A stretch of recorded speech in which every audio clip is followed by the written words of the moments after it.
In Nigeria, development is often measured by one question: how much support did they get from government?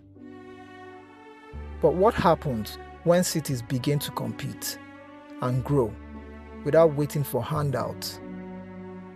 For some, this is inspiring. For others, it feels unsettling, even threatening. For decades, Nigerians have been conditioned to expect government to lead everything. Federal allocations, central projects, top-down development. Cities that grow outside this framework often raise questions.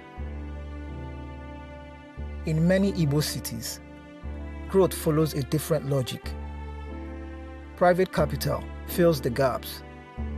Community organizations mobilize resources.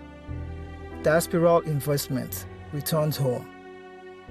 The result is competition, not for handouts, but for livability, commerce, and opportunity.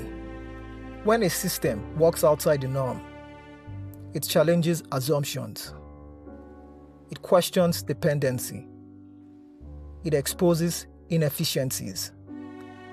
It suggests that waiting may not be the only option.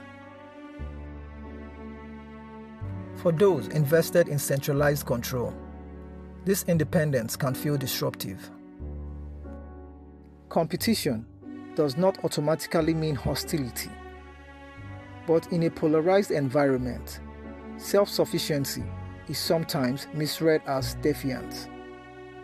Cities that thrive quietly can be perceived as outpacing others, and that perception creates tension. Self-driven urban competition offers lessons, not danger. It reduces pressure on central government. It encourages innovation. It creates resilient local economies. These benefits extend beyond regional boundaries. The question is not whether Igbo cities should slow down.